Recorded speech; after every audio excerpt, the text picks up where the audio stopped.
Everyone, this is Priyanka and welcome back to pre explore. So आज के session में Kohlberg की मोरल डेवलपमेंट थ्योरी को डिस्कस करने वाले हैं। इसके पहले ऑलरेडी हमारी कई क्लासेस हो चुकी है ना, रिवीजन क्लासेस हो चुकी हैं। इसका मतलब क्या है भाई कि ऑलरेडी हम कोर्स कंप्लीट कर चुके हैं। सीडीपी का पेपर 1 या पेपर 2 दोनों ही कंप्लीट हो चुका है ना, और पीडीएफ भी मैंने आपको शेयर कर दिए हैं टेलीग्राम पे।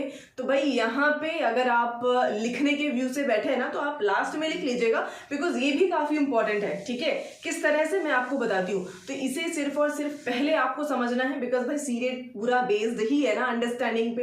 अगर आपकी समझ नहीं बन पाई ना, तो आप क्वेश्चन अटेम्प्ट नहीं कर सकते हो। ठीक है, फिर तुक्का ही लगाना पड़ेगा। तो पहले समझिए, उसके बाद आप नोट कर लीजिएगा। और ये सिर्फ कीवर्ड्स लिखे हुए हैं, ठीक है। और ये कैसे आपको समझ रहे हो भाई, इससे बाहर अगर एक भी क्वेश्चन बन जाए ना, तो आप बताइएगा मुझे। ठीक है, बस जितने वर्ड्स लिखे हुए हैं कोलबर्ग से कोई भी क्वेश्चन बनेगा तो इन्हीं में से बन जाएगा, ये गारंटी है मेरी। ये आप लिख के ले लीजिए ना, और पेपर के बाद आप मुझे बताइएगा। सो चलिए शुरू करेंगे क्लास को। और कोलबर्ग की जब भी बात आती है तो इन्होंने मोरल डेवलपमेंट थ्योरी दी है कि बच्चों में किस तरह से नैतिकता का विकास होता है ना। भाई जिस बच्चे का जन्म हुआ होता है ना, ऐसा मान लीजिए ना, जो बच्चे का अभी जन्म हुआ है, ठीक है, और क्या उसमें नैतिकता होती है? क्या बिल्कुल नहीं होती है, शून्य होती है। अब उसमें नैतिकता किस तरह से डेवलप होना शुरू होगी, वो इन्होंने अपनी थ्योरी में बता रखा है स्टेजेस में ना। प्रॉपर इन्होंने 3 लेवल्स में, और उन सभी लेवल को, यानी कि 3 लेवल्स है, तो फर्स्ट लेवल को 2 स्टेजेस में डिवाइड कर रखा है, सेकंड को 2 स्टेज में डिवाइड कर रखा है, और थर्ड को भी 2 स्टेजेस में डिवाइड कर रखा है ना। ओवरऑल लेवल 3 हो जाते हैं और स्टेजेस 6 है। ठीक है, तो ये चीज आपको याद होना चाहिए कि स्टेजेस की बात करते हैं तो टोटल 6 स्टेजेस है, और लेवल की बात करते हैं तो सिर्फ और सिर्फ 3 लेवल्स है, और इन्हीं को हमें समझना है यहाँ पे।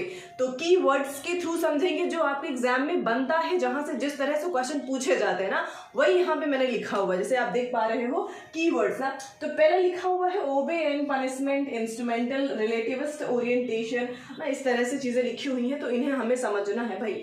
पहला लिखा हुआ है ओबे एंड पनिशमेंट, यानी कि ये जो बच्चा होता है ना, जब शुरुआत में, जब वो भाई जन्म हुआ है अभी उसका ना, मान लीजिए, देखिए नैतिकता शुरुआत में तो बिल्कुल शून्य होती है, कोई नैतिक मूल्य बच्चे में होते नहीं है। ठीक है, फिर जब वो लगभग 4 से 10 साल के बीच में होता है ना, उस बीच में उसमें मोरालिटी आती है। किस तरह से मोरालिटी आती है, वो भी उसके अंदर नहीं होती है, वो बाहर से डिसाइड करी जाती है कि बच्चे में मोरालिटी किस तरह से और कैसी आनी चाहिए। वो जिस तरह के एनवायरनमेंट में रहता है, अगर उसने कोई अच्छा काम किया तो उसे प्राइज मिल गया, ठीक है, तो उसमें मोरालिटी समझ में आई कि भाई ये अच्छा काम है, ये करने से मुझे यहाँ पे डांट नहीं पड़ रही है, मुझे टॉफियाँ मिल रही हैं। और अगर उसने कुछ गलत काम किया और उसे डांट पड़ गई, वहीं पे मार पड़ गई, तो उसे समझ में आएगा कि नहीं भाई ये काम नहीं करना है नेक्स्ट टाइम से, इसको करने से तो मुझे मार पड़ रही है, डांट पड़ रही है। तो ये भी एक तरीके से बच्चे में बाहर से मोरालिटी डिसाइड की जा रही है, समझ रहे हैं। और अगर वहीं पे बच्चा ऐसे एनवायरनमेंट में है जहाँ पे उसे सही गलत से कोई फर्क नहीं पड़ रहा है, किसी को जो कर रहा है करने दो, तो वो अलग चीज हो जाती है ना। फिलहाल आप ये समझ के चलेंगे कि शुरुआत में जब बच्चा 4 से 10 साल का होगा ना, उस बीच में उसमें जो मोरालिटी आती है ना, नैतिकता आती है, वो बाहर से डिसाइड करी जाती है ना। क्वेश्चन जब भी आए आपका, और फर्स्ट स्टेज की लेवल की बात करते हैं हम, फर्स्ट लेवल में ये 2 स्टेजेस आपके आ जाते हैं, एक ये वाली, ठीक है, तो ये समझ लेंगे, एक ओबे एंड पनिशमेंट होता है, और दूसरा होता है इंस्ट्रूमेंटल रिलेटिविस्ट ओरिएंटेशन, जिसे कहा जाता है इजी लैंग्वेज में टिड फॉर टैड, टिड फॉर टैड भी कहते हैं। ठीक है, जैसे को तैसा, ठीक है, बट आपसे टिड फॉर टैड नहीं पूछा जाता है भाई। इतना इजी कैसे पूछ लेंगे, यहाँ पे आपसे पूछा जाएगा इंस्ट्रूमेंटल रिलेटिविस्ट ओरिएंटेशन। ये लाइन आपको दिखेगा, और आपको पता होना चाहिए कि सेकेंड स्टेज को शो करता है ना, बट ये दोनों ही मिल करके लेवल 1 बनाते हैं। ठीक है, और उस लेवल 1 का नाम क्या है, तो प्री कन्वेंशनल कह सकते हैं हम। क्या कहते हैं भाई, और हिंदी में बोलेंगे तो पूर्व परंपरागत अवस्था।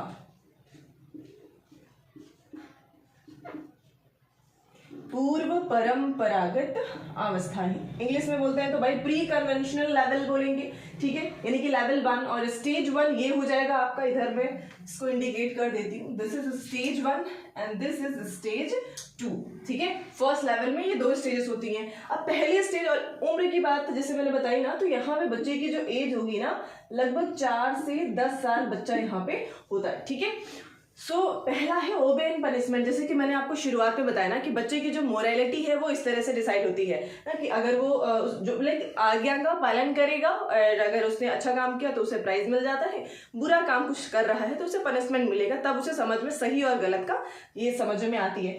दूसरा है इंस्ट्रूमेंटल रिलेटिविस्ट ओरिएंटेशन, यानी कि यांत्रिक उद्देश्य अभिविन्यास या फिर टिट फॉर टैट, यानी कि जो उसके साथ जिस तरह और जैसा बिहेव करता है वो एग्जैक्टली वैसा ही उसके साथ बिहेव करके अपना बदला पूरा कर लेता है। ठीक है, मैंने हमेशा आपको एक छोटा सा एग्जांपल दे रखा है कि मान लीजिए बच्चे हैं, स्कूल में पढ़ रहे हैं जो 4 से 10 साल के बीच में, ठीक है।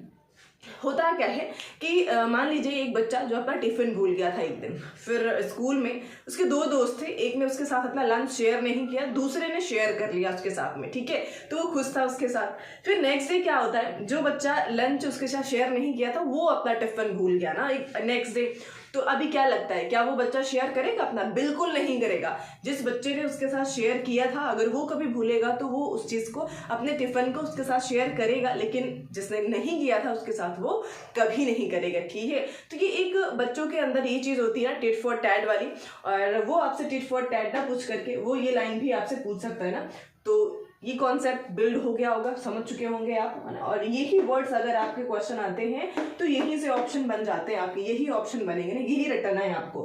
हिंदी में कर सकते हैं, हिंदी में करिए, इंग्लिश में कर सकते हैं, इंग्लिश में करिए। नेक्स्ट है आपका good girl and good boy, यानी कि अच्छा लड़का अच्छा लड़की कह सकते हैं। लॉ एंड ऑर्डर, कानून व्यवस्था जिसे कहते हैं ना, तो भाई ये स्टेज की बात करेंगे तो स्टेज हो जाएगा 3rd, ठीक है।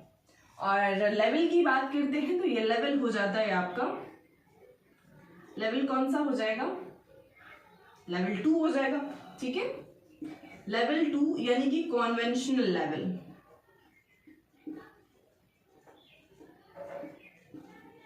और हिंदी में इसी को बोले तो परंपरागत अवस्था।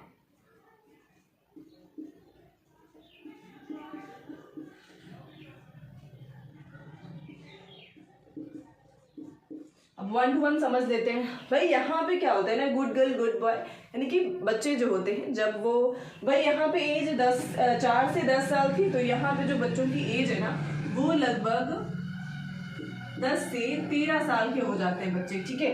और अब बच्चे क्या होता है कि लाइक अच्छा बनने के लिए अपने टीचर के, अपने पेरेंट्स के, अपने भाई बहन जो भी होंगे ना उनकी नज़रों में अच्छा बनने के लिए वो चीज़ें कर रहे होते हैं। मतलब वो पढ़ाई कर रहे हैं, अच्छे मार्क्स आ सकें ताकि उनकी टीचर्स खुश हो जाएं, और घर में जो भी कहा गया ना कि भाई अच्छे मार्क्स लाओगे तो तुम्हें ये मिलने वाला है इस बारी ना, और इस तरह से चीज़ें लाइक अच्छा बनने के लिए वो करते हैं, ठीक है। तो यहाँ पे कुछ इस तरह से चीज़ें होती हैं। लॉ एंड ऑर्डर क्या होता है, जब कानून व्यवस्था की बात हो रही है, यानी कि इस एज में आकर के बच्चों को ये लगता है कि जब वो स्टेज 4 में होते हैं तब उन्हें ये लगता है कि जो रूल्स बनाए गए हैं भाई उन्हें फॉलो करना चाहिए ना, ताकि अगर फॉलो करेंगे तो चीज़ें प्रॉपर लॉ एंड ऑर्डर बना रहेगा, है ना। उसमें क्यों डिस्टर्बेंस लाना ना। स्कूल जा रहे हैं, स्कूल में अगर रूल बना हुआ है कि इस टाइम से इस टाइम पे लंच होगा तो उसी टाइम पे लंच करेंगे, ठीक है। ये लाइक गेम पीरियड का टाइम है तो इस टाइम पे हम जाके खेलेंगे, रूल्स को फॉलो हमें करना चाहिए, ठीक है। तो इस तरह से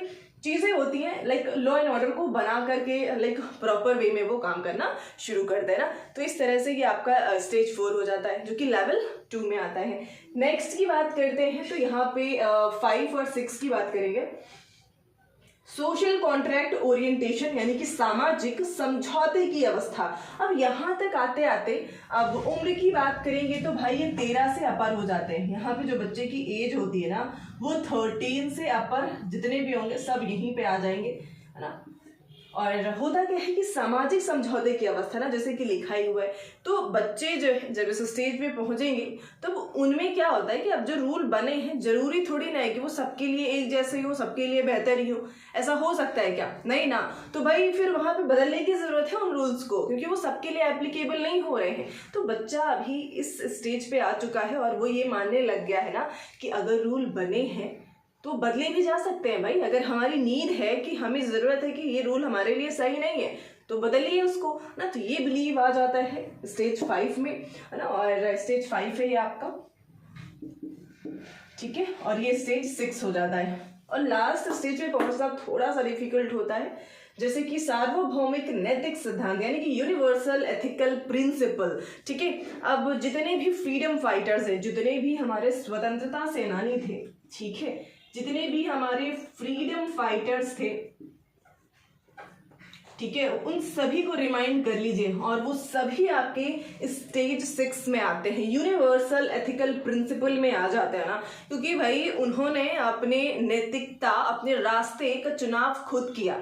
किसी ने नहीं कहा था भाई गांधी जी से कि आप गांधी जी बन जाइए, ठीक है, आप धोती कुर्ता पहनिए, अच्छे खासे बैरिस्टर थे वो ना, ब्रिटेन से डिग्री लेकर के आए थे, चाहते तो बढ़िया बैरिस्ट्री करते, पैसे कमाते, एंजॉय करते अपनी लाइफ, लेकिन नहीं, उन्होंने क्या किया भाई, उन्होंने ऐसे रास्ते का चुनाव किया, खुद से उन्होंने ये डिसीजन लिया कि भाई ये चीज़ें गलत हो रही हैं समाज में, हमारे आसपास, और मुझे कुछ ऐसा करना चाहिए ना, तो उन्होंने अपने मार्ग का चुनाव खुद से किया, अपने रास्ते का चुनाव खुद से किया, ठीक है, और उस नैतिकता के मार्ग पे चल पड़े जिनको फॉलो करने के लिए किसी ने कहा नहीं भाई, वो खुद से उस चीज़ को समझते थे और जानते थे, ठीक है। तो उस स्टेज पे पहुंचना, उस लेवल को पाना, वो थोड़ा सा डिफिकल्ट हो जाता है ना। जितने भी हमारे फ्रीडम फाइटर्स हैं, आप जिनको भी समझ सकते हो, जिनको भी याद कर सकते हो, ठीक है, तो वो सभी आपके यहाँ पे आ जाते हैं। तो ओवरऑल ये स्टेजेस हैं आपके 6 और 3 लेवल्स। आई होप समझ पाए होंगे। फर्स्ट टाइम है तो भाई सब्सक्राइब जरूर कर लीजिएगा, ठीक है, और कमेंट सेक्शन में फीडबैक देना आप लोग भूल जाते हो ना, बहुत गलत बात है भाई, बोल के जाइए, बता के जाइए क्लास कैसी लगी आप सभी को, ठीक है। पीडीएफ्स आपको भाई टेलीग्राम पे मिल जाती हैं, अभी खैर खत्म नहीं हुई क्लास ना, तो अभी जाना नहीं है, बहुत इंपॉर्टेंट है ना। अगर कुछ लोग सोच रहे हैं कि ये क्या लिखा हुआ है, तो ये इतना इंपॉर्टेंट है कि आपको आराम से 2 नंबर दिला सकता है, ठीक है। पेपर 1, पेपर 2, कोई भी पेपर दे रहे हो आप, भाई क्रिटिसाइजेशन समझना जरूरी है कि इनके आलोचक कौन थे ना। इन्होंने कोलबर्ग ने थ्योरी तो दे दी, पर इनकी आलोचना करने के लिए भी कुछ लोग आते हैं, और कुछ लोग में कौन होते हैं, जो उनके शिष्य थे, लाइक उनके स्टूडेंट थी। कैरोल गिलिगन नाम है उनका, क्या नाम है भाई, कैरोल गिलिगन नाम होता है।